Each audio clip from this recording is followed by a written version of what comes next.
My name is Abigail Waller and I'm a clinical social worker. My name is John Waller. I teach history at Michigan State University and our family founded Art for Charlie.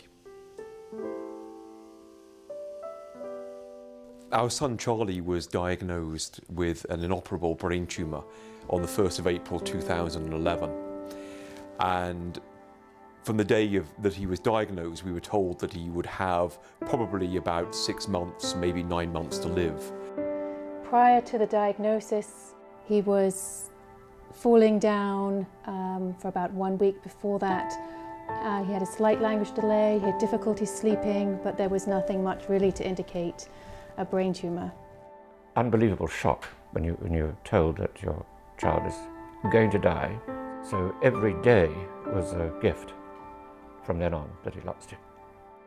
We did explore a couple of experimental treatments, but there was no benefit from those. With this tumour in particular, you've got the one shot at radiation, and then after that you just have to make the absolute most of the child's life after diagnosis. Oh, he had such an amazing capacity for like adventure and imagination. He would set up these entire worlds in the backyard with little sticks and stones and pirate worlds, and his imagination was just unmatched, I think. For siblings it is often so difficult because they're losing in many cases their best friend.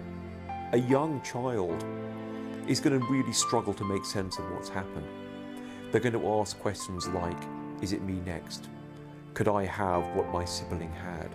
She knew that Charlie would one day die. I suspect at one level she didn't believe it. It was going to be very important for us and also for our daughter and Charlie to have the community rally round. And we wanted everyone to know that we wanted them involved. We wanted them to be part of our life and also Charlie's life. So we set up a foundation, and we had an enormous rummage sale at the People's Church to begin with. But there were also a few donations of artwork, really beautiful artwork, that we decided not to put in that sale, and it made sense to try and have an art show, an art auction. And so we did that in July of 2011, and it was a spectacular success. That was the beginning of realizing that we could raise money through art, that art was an attractive medium, cheerful, to raise money. And after that we decided that we would establish the foundation, Art for Charlie. We now raise money for a variety of purposes.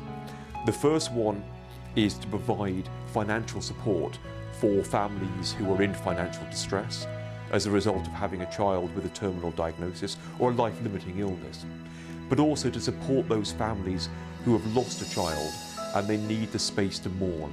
We want to ensure that children with life-limiting illnesses in the state of Michigan have access to adequate palliative care and also to hospice when they need it. My fear all day long was him suffering unnecessarily. The hospice is a really superb movement. It's allowing people to pass away with dignity. When he passed away at home, surrounded by people who loved him and people that he loved. He was once in the car with Abby, and he said to her, "I don't want to be a ghost." She then said, "Don't worry, Charlie, you can become a superhero."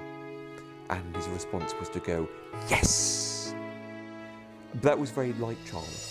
He could never be low for very long.